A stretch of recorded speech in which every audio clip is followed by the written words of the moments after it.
நிலநஞ்சு 1. சேதி நாட்டு அரசியர் பிந்துமதியும் கரேனுமதியும் இந்திரபிரஸ்தத்திலிருந்து உபப்ளாவியத்திற்கு வந்து சேர்ந்த போது மதியம் எழுந்து நகர் மேல் வெண்ணிற வெயில் அலை கொண்டு நின்றிருந்தது. தேர் நகரத்தின் சிறிய தெருக்களினூடாக எதிரே வந்த தேர்களுக்கும் பல்லக்குகளுக்கும் வழிவிட்டு ஒதுங்கியும் இருபுறமும் முட்டி மோதிய மக்கள் திரளை ஊடறுத்தும் அரண்மனையை சென்று சேர 2 நாழிகைக்கு மேல் பொழுதாகிவிட்டது. தேரின் கூரை கும்மட்டம் வெயிலில் வெந்து உள்ளே அனலை இறக்கியது. காற்றில்லாமல் திரைச்சீலைகள் அசைவிழந்து சகட அசைவுக்கேற்ப மெல்ல நலுங்கின.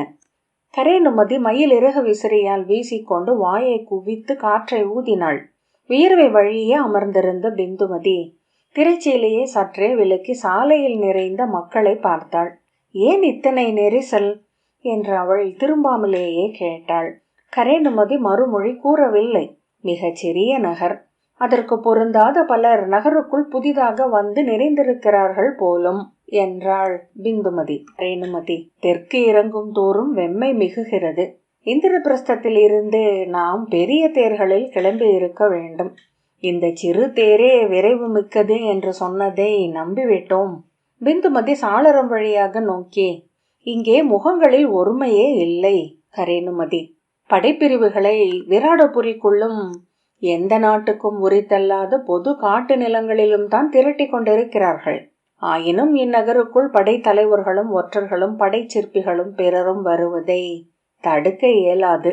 அவர்களுக்கு உரியவற்றை அளிக்கும் வணிகரும் அவர்கள் புகழ் பாடும் பாணரும் வந்து கொண்டேதான் இருப்பார்கள் என்றாள். பிந்துமதி திரைச்சீலையை மூடிய பின் களைப்புடன் இருக்கையில் சாய்ந்து, நெடும் பொழுது என்றாள். அங்கிருந்து கிளம்பும் போது தொலைவு தெரியவில்லை. நகரை பார்த்த பின்னர் அரண்மனை வரை செல்வதற்கு இத்தனை பொழுதென்றால் சலிப்பு மிகுகிறது என்றாள் கரேனுமதி. சகடம் ஒரு குழியில் விழுந்து அதிர தேருக்குள் மூலையில் உடல் ஒடுக்கி துயின்று கொண்டிருந்த முதிய சேடி மாலதி எழுந்து வாயை துடைத்த பின் மலங்க விழித்தாள். பிந்துமதி காலால் அவளை உதைத்து, எழுந்திரடி, அரண்மனை நெருங்கி கொண்டிருக்கிறது. மாலதி தன் புன்குழலை கையால் சுழற்றி கொண்டையிட்டு மேலாடையை திருத்திய பின் எழுந்து ஆடும் தேர் தூணை பற்றியபடி நின்றாள். திரையை விலக்கி வெளியே பார்த்து, அரண்மனை உட்கோட்டை தெரியவில்லை அரசி. பிந்துமதி, நீ கீழ் இறங்கி சென்று தெருவில் மறித்து கூத்தாடும் கீழ் மக்களை விரட்டு. இவ்வளவு பொழுதுதான் சாலையில் முட்டி மோதுவது என்றாள். கரேனுமதி இகழ்ச்சியுடன் புன்னகைத்து, இவள் சென்றால் இக்கூட்டம் அதை செவி கொள்ளுமா என்ன? அத்தனை பேரும் திரண்டெழுந்து போருக்கு சென்று தலையுடைந்து களத்தில் விழும் பொருட்டு துடித்து கொண்டிருக்கிறார்கள். பிந்துமதி சிரித்து, ஆம், அதை நானும் உணர்ந்தேன். போர் அணுகிவிட்டது என்னும் போதே இம்மக்கள் கழிவெறி கொள்கிறார்கள். இருப்பு அத்தனை உவகையுடையதென்று இக்கீழ் மக்களின் முகத்தை பார்த்தாலொழிய எண்ண மாட்டோம் என்றாள் கரேனுமதி. போர் எத்தனை பொறுப்புகளிலிருந்து விடுவிக்கிறது. மைந்தருக்காக உடைமைகள் சேர்க்க வேண்டியதில்லை. நாளை என எண்ணி கவலை கொள்ள வேண்டியதில்லை. இன்று மட்டுமே உள்ளதே எனும் போது எழும் விடுதலை அவர்களை இயக்குகிறது என்றாள். எண்ணீரா கணத்தில் சினம் கொண்டு பிந்துமதி கையை ஓங்கி, என்னடி சொல்லிக்கொண்டே இருக்கிறேன், வீணே நின்று கொண்டிருக்கிறாய். மாலதி அச்சினத்தை பலமுறை கண்டவள் என்பதனால் கைகளை குவித்து தோள்களை உடுக்கி நின்றாள். இறங்கி சென்று சொல் தேரோட்டியிடம், இன்னும் சற்று நேரத்தில் அரண்மனைக்கு தேர் சென்று சேரவில்லை என்றால் நானே இறங்கி சென்று அவனை சவுக்கால் அடிப்பேன் என்றாள் பிந்துமதி. மாலதி மெல்ல, வெளியே இக்கூட்டத்தை ஒதுக்கி நமக்கு வழி உருவாக்க துணைக்கும் படை வீரர்கள் எவரும் இல்லை அரசி. இங்கு செல்லும் வீரர்கள் எவரையாவது அழை.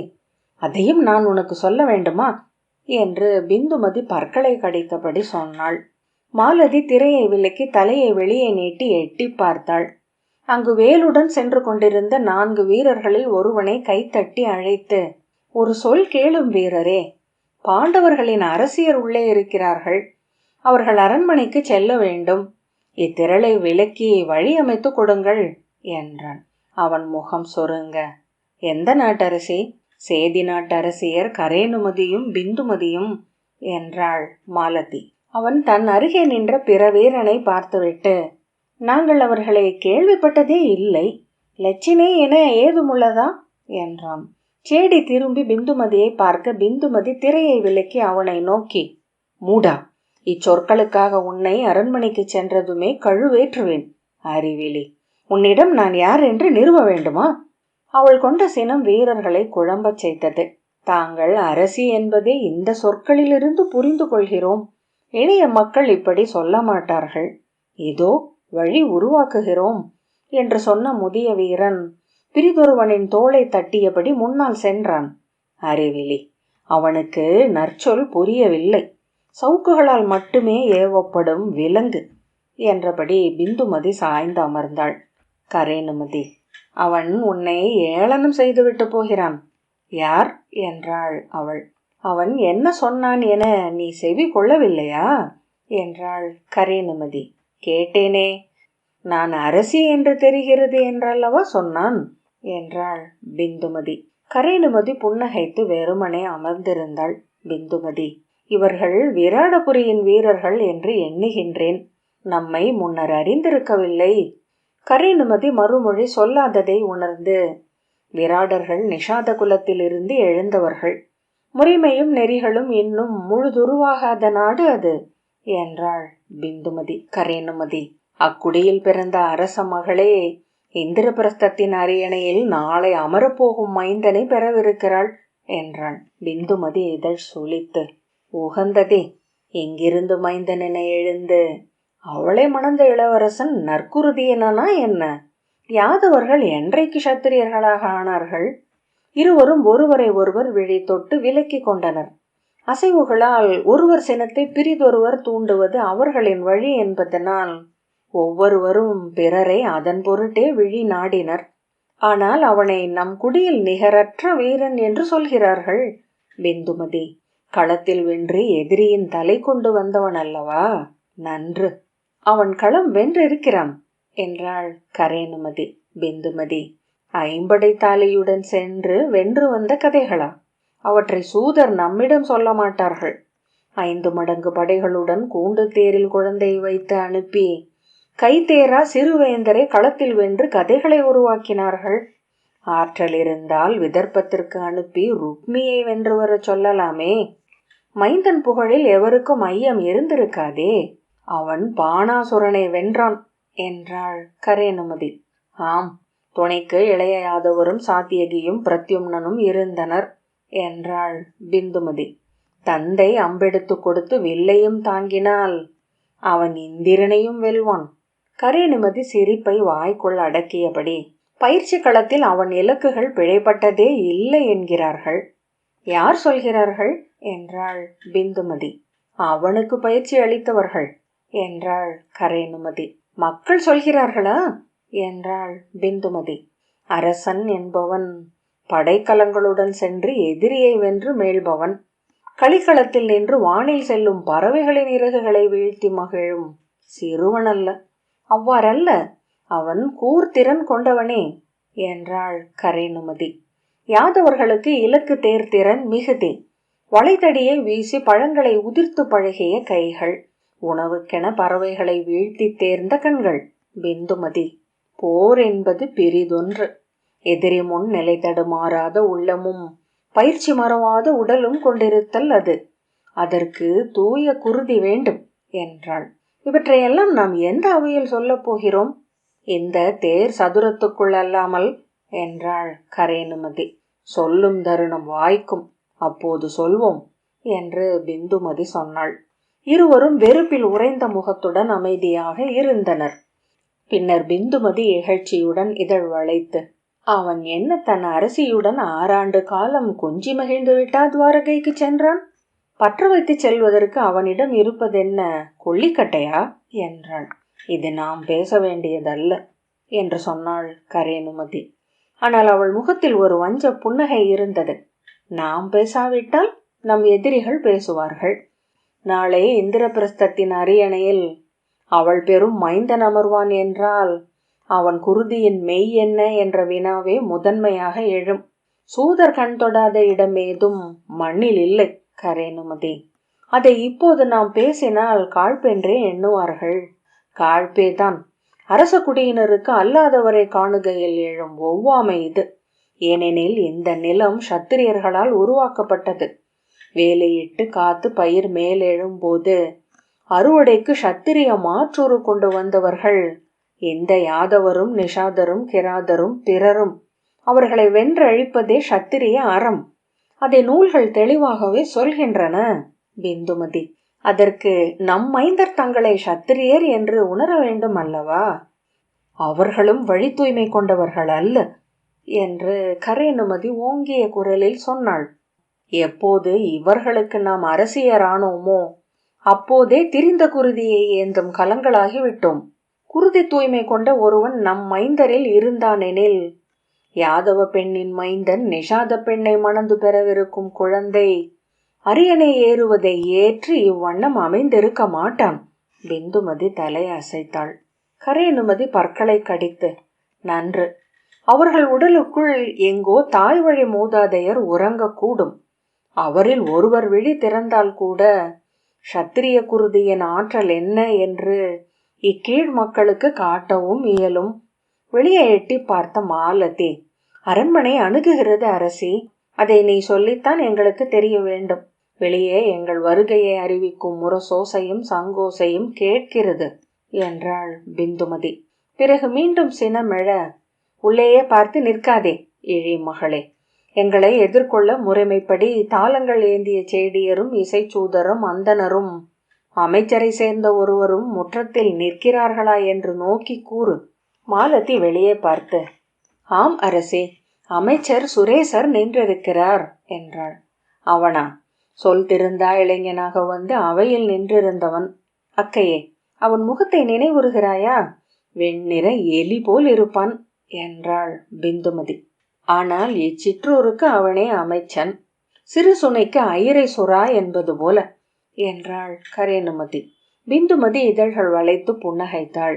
பிந்துமதியும் கரேனுமதியும் தங்கள் அறைகளில் இருந்து கிளம்பி இடைநாழிக்கு வந்தபோது அவர்களை எதிர்கொள்வது போல தேவிகையும் விஜயையும் வந்தனர். பிந்துமதி கரேனுமதியின் தோளை தொட்டு, 14 ஆண்டுகளில் இவர்கள் கற்றுக்கொண்டது அரசியர் போல் உடை அணிவதற்கு. கரேனுமதி: செவி அறிய போகிறது, மெல்ல பேசு. செவி உணரட்டும் என்றுதான் சொல்கிறேன். தொலைவிலேயே நாம் இதழ்களை உற்று நோக்கி கொண்டுதான் வருவார்கள். நாம் என்ன சொல்கிறோம் என்பதை உய்த்து அறியவும் செய்வார்கள் என்றாள். தேவிகை அருகணைந்து, அரசியருக்கு வணக்கம், அன்னை தங்களை காத்திருக்கிறார்கள் என்றாள். கரேனுமதி அவள் விழிகளை நோக்காமல் முகவாயை தூக்கி அப்பால் நோக்கியபடி தாழ்ந்த குரலில், பேரரசி உடல் நலமின்றி இருக்கிறார்கள் என்று சொன்னார்கள். ஆகவே முதலில் அவர்களை பார்த்த பின் அவை அமரலாம் என்று முடிவு செய்தோம். தேவிகை: ஆம், அதை சுரேசர் சொன்னார். அன்னையிடம் முறைப்படி அறிவித்தோம் என்றாள். கரேனுமதி: செல்வோம் என்று பிந்துமதிக்கு கை காட்டிவிட்டு நடந்தாள். அவர்கள் இருவரும் மறுமுகமன் உரைக்காததை விஜயை உணரவில்லை. ஆனால் தேவிகையின் விழிகள் மாறுபட்டன. அதை பிந்துமதி கண்டாள். முன்னால் நிமித்த செடி கொம்பூதி சேதி நாட்டரசியின் வருகையை அறிவித்தாள். அவளுக்கு பின் மங்களத்தாலும் ஏந்திய செடி ஒருத்தி தொடர்ந்து சென்றாள். கரேனுமதி சீர்நடையில் மெல்ல ஒழுகிச் சென்றபடி, முன்னரே இங்கு வந்து விட்டீர்கள் போல் உள்ளது, இங்கு இருப்பதே முறை என்று தோன்றியது என்றாள் விஜயை. பிந்துமதி: நானும் அதை எண்ணினேன். அங்கு எவ்வாறு இருக்க இயலும்? உங்கள் தந்தையும் மூத்தவர்களும் அஸ்தினபுரியின் படைக்கூட்டு அமைத்ததாக சொன்னார்கள். கரேனுமதி: அது நன்றென்று எனக்கும் தோன்றியது. குருதி தூய்மையும் குடிப்பெருமையும் இல்லாத அரசுகள் அவை உள்ள சத்திரிய அரசுகளுடன் இணைந்தே காலப்போக்கில் அதை பெற முடியும். வைரத்தின் அருகே பளிங்குகள் என அமைவதே அறிவு. விஜயை ஏதோ சொல்ல திரும்ப தேவிகை அவள் தோளில் கை வைத்து அடக்கிய பின், சேதி நாடும் அஸ்தினபுரியுடன் படை கூட்டு கொண்டுள்ளது என்று அறிந்தேன். ஆம், தூய குருதி கொண்ட சத்திரியர் அனைவரும் அங்கே ஒருங்கு திரள்கிறார்கள். எனவே சேதி நாடு அங்கே முதன்மை பெற்றே ஆக வேண்டுமல்லவா என்றாள் கரேனுமதி. நாங்கள் உபரிசரவசுவின் குருதியில் எழுந்து விண்ணின்ற மன்னர் சிசுபாலரின் தங்கையர். எந்நிலையிலும் சேதி நாடு எங்களுக்கும் உரியதே. ஆனால் சேதி அஸ்தினபுரியின் படைக்கூட்டை அறிவித்த நாளில் கிளம்பி இந்திரபிரஸ்தம் வந்தோம். இன்னும் சில நாட்களில் அஸ்தினபுரியில் சத்திரிய பேரவை கூடவிருக்கிறது. பாலையன்னையரின் குருதி வழி வந்த துரியோதனர் சத்திரிய பேரவையின் முதன்மையிடம் கொள்வதாக மகதம், கோசலம், அயோத்தி போன்ற நற்குருதி கொண்ட சத்திரியர்கள் ஏற்க மாட்டார்கள் என்று பேசிக்கொண்டார்கள். ஆனால் துரியோதரின் தலைமையை ஏற்ற அவர் அடிசூடி படைத்துணை கொள்ள சேதி முடிவெடுத்திருப்பதாக அறிந்தேன் என்றாள் தேவிகை. பிந்துமதி முகம் சிவந்த சொல் எடுப்பதற்குள் தேவிகை, ஏனென்றால் சேதி நாட்டு தமகோஷர் அந்த அன்னை ஸ்ருதகீர்த்தி யாதவ குடியினர் அல்லவா என்றாள். விஜயை அவள் சொல்வதேதும் புரியாமல் தலை அசைத்தாள். கரேனுமதியும் பிந்துமதியும் சீற்றத்துடன் மூச்சிறைத்தனர். பிந்துமதி சினத்துடன் ஏதோ சொல்ல முயல கரேனுமதி அவள் கைகளை பற்றி அழுத்தி நிறுத்திய பின் விழி ஒளிராத இனிய புன்னகையுடன், போர் நிகழ்கையில் படைக்கூட்டுக்கள் அத்தருணத்திற்கேற்பவே அமையும். வேட்டையை நோக்கினால் எது சிம்மக்களிரே என அறிய முடியாது. முடிவில் இறையின் நெஞ்சை எது உண்கிறதோ அதுவே அரசன். விஜயை பேச்சை மாற்றும் பொருட்டு அன்னை நோயுற்றிருக்கிறார். தேவிகை, மேலும் சினம் கொண்டவராக மாறிவிட்டிருக்கிறார்கள். அவர்களிடம் பேசுகையில் அனைத்து முறைமைகளையும் கடைபிடிக்க வேண்டும் என்று சவுனகர் எங்களிடம் சொன்னார். வணக்கத்திற்கு மறு வணக்கமும் என் சொல்லுக்கு மறு சொல்லும் எடுப்பது நற்குடி வழக்கம் என்றாள். பிந்துமதி உரத்த குரலில், ஆம், முறைமை என்பது அதுவே. இணையானவர்களுக்கு இடையே முறையான சொல் என்பார்கள். விஜயை சலிப்புடன் சற்று முன்னால் சென்று அவர்கள் வருவதற்காக காத்து நின்றாள். குந்தியின் அரைவாயிலை அவர்கள் அடைந்த போது அங்கு நின்றிருந்த சேடி தலை வணங்கி, அரசியரே, வணங்குகிறேன். அன்னை இப்போதுதான் உணவருந்தி அமர்ந்திருக்கிறார்கள் என்றாள். அவர்கள் காத்து நிற்க அவள் உள்ளே சென்று அரசியரின் வருகையை அறிவித்துவிட்டு திரும்பி வந்தாள். வருக என்றாள். பிந்துமதியும் கரேனுமதியும் ஒருவரை ஒருவர் பார்த்தபடி விழிகளால் எதையோ உரைத்தனர். விஜயை தேவிகையின் விழிகளை சந்தித்து அது என்ன என்று வினவினாள். தேவிகை, எதுவானால் என்ன என்று தோளசைவு காட்டினாள். அவர்கள் இருவரும் முதலில் சிற்றறைக்குள் நுழைந்து கை கூப்பியபடி குந்தியை நோக்கி சென்றனர். மஞ்சத்தில் தலையணைகளின் மீது சாய்ந்தவளாக மெல்லிய வெண்ணிற கால்களை நீட்டி அமர்ந்திருந்த குந்தி முகம் வெளுத்து தளர்ந்திருந்தாள். உதடுகள் உலர்ந்து ஒட்டி இருக்க கைகள் சேக்கையில் உயிரற்றவை என கிடந்தன. இருவரும் அருகணைந்து அவள் கால்களை தொட்டு வணங்கினார்கள். கரேனுமதி, பேரரசையை வணங்குகிறேன். மீண்டும் தங்களை கண்டு நற்சொல் உரைக்கும் பேறு பெற்றமைக்கு மகிழ்கிறேன் என்றாள். பிந்துமதி, இந்நாள் தங்கள் வாழ்த்துக்களை நாங்கள் அடையும் நற்பொழுது கொண்டது. இது என்றும் நினைவு கூறப்படும். அந்த வெற்று முறைமை சொற்கள் குந்தியை எரிச்சலடைய செய்வது தெரிந்தது. சலிப்பு கொண்டவள் போல இருவரையும் விழிமணி அசைய மாறி மாறி நோக்கி, நலம் சூழ்க என்று வலக்கை தூக்கி பொதுவாக வாழ்த்தி அமரும்படி கை காட்டினாள். விஜயையும் தேவிகையும் வந்து குந்தியின் கால் தொட்டு வணங்கி அப்பால் சுவர் சாய்ந்து கை கட்டி நின்றனர். பிந்துமதி என்ன பேசுவதே என்று தெரியாமல் கரேனுமதியும் பிந்துமதியும் தயங்கினர். பிந்துமதி, போர் சூழ்கை அகன்றுவிட்டதே என்று நாங்கள் கிளம்பும் போதே அறிந்தோம். ஆகவே இங்கு வந்து தங்களை சந்திக்க வேண்டும் என்று விழைந்தோம். கரேனுமதி, எதன் பொருட்டு போர் சூழ்கை அகன்றிருந்தாலும் நமக்கே இழப்பு. நம் இளமைந்தர் நிகரற்ற ஆற்றல் கொண்டவர்கள் என்பது அனைவரும் அறிந்ததே. போர் நிகழுமெனில் அஸ்தினபுரியும் இந்திரபிரஸ்தமும் நம் கொடி வழியினருக்கு உரிமையாகும். அதை இழந்து கொண்டிருக்கிறோம். குந்தி மறுமொழி எதையும் சொல்லவில்லை. கரேனுமதி, அவ்வகையாயினும் நன்று. இப்போது போர் தவிர்க்கப்படுவதனால் நம் மைந்தர் மேலும் ஆற்றல் கொண்டவராக தோள் பெருக வாய்ப்பு அமைகிறது. பிரிதொரு முறை இப்போர் இம்மண்ணில் நிகழட்டும் என்றாள். குந்தி விழிகளை விலக்கி அப்பால் இருந்த நீர்க்குவளையை நோக்கி கொண்டிருந்தாள். தங்கள் சொற்கள் அவளை உவகையில் ஆழ்த்தவில்லை என்பதை கரேனுமதி புரிந்து கொண்டாள். அவள் விழிகள் பிந்துமதியை வந்து தொட்டு சென்றன. தேவிகையையும் விஜயையும் நோக்கக்கூடாதென கழுத்தை இறுக்கி இருந்தாள். தாங்கள் நோயுற்றிருப்பது எங்களை உளம் குலைய வைத்தது. அன்னையே, இக்குடியின் முதன்மை ஆற்றல் என்பது தாங்களே. அன்னை பிடியானையைப் போல எங்கள் குழுனரையும் மைந்தரையும் நடத்தி செல்கிறீர்கள் என்றாள் கரேனுமதி. பிந்துமதி, நம் மைந்தர் பாரத வருஷத்தின் அரியணைகளில் அமர்ந்து உறுதி கொள்வது வரை தாங்கள் இங்கிருந்தாக வேண்டும். அவள் பிழை உரைத்து விட்டதை அக்கணமே உணர்ந்த கரேனுமதி திரும்பி தேவிகையை பார்த்தாள். தேவிகை மெல்லிய புன்னகையுடன் அவளை நோக்கிவிட்டு விழி திருப்பிக் கொண்டாள். நிகர் செய்யும் பொருட்டு கரேனுமதியே, தாங்கள் 100 ஆண்டு வாழ்வீர்கள் என்று சூதர்கள் சொல்கிறார்கள். தங்கள் பெயர் மைந்தர் பெற்ற மைந்தரும் முடிசூடி பாரத வருஷத்தை ஆழ்வதை காணும் பேறு தங்களுக்கு உண்டு என்கிறார்கள். இன்று அதையே முதன்மை நம்பிக்கையாக கொண்டுள்ளோம். ஆனால் அச்சொற்கள் பிந்துமதியின் பிறல் சொற்களை மேலும் விளக்கவே செய்தன. அவர்களின் தடுமாற்றம் குந்தியின் முகத்தில் ஒரு இகழ்ச்சி புன்னகையை உருவாக்கியது. நன்று, நீங்கள் இங்கு இருப்பதாக எண்ணமா என்றாள். இந்திரபிரஸ்தத்திற்கு சென்ற வாரம் வந்தோம். அங்கே இருந்து என்ன செய்ய போகிறோம்? இங்கிருந்தால் உங்களுக்கு துணையாக அவையில் அமரும் வாய்ப்பும் அமையும் அல்லவா என்றாள் கரேனுமதி. அது தேவை என்று நான் எண்ணவில்லை என்றாள் குந்தி. கலந்தரே எப்போது வருகிறாள் என்றாள். அச்சொல்லால் இருவரும் முகம் சிவந்தனர். ஒரு கணம் கழிந்து கரேனுமதி, நாளை கிளம்புகிறார்கள் என்று அறிந்தேன் என்றாள். நன்று, நீங்கள் இங்கு ஓய்வெடுக்கலாம் என்ற குந்தி அவர்கள் செல்லும்படி கை காட்டினாள்.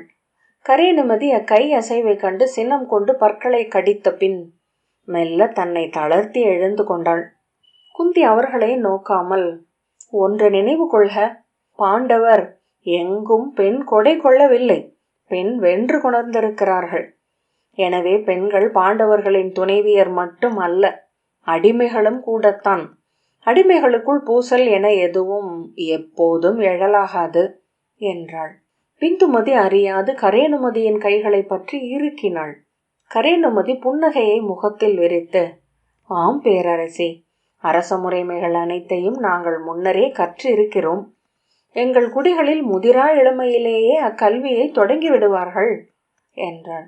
கற்பது மட்டும் போதாது, உரிய தருணத்தில் அதை நினைவு கூறவும் வேண்டும் என்றாள் குந்தி அவர்களை நேர் நோக்கி. பிந்துமதியும் கரேனுமதியும் குந்தியின் கால்களை தொட்டு வணங்கி, விடை கொள்கிறோம் பேரரசி என்றனர். குந்தி அவர்கள் தலை தொட்டு வாழ்த்தினாள். தேவிகையையும் விஜயையும் நோக்காமல் அவர்கள் வெளியே சென்றார்கள். விஜயை தேவிகையை பார்க்க தேவிகை புன்னகைத்து, செல்வோம் என்று வாயால் செய்கை காட்டினாள்.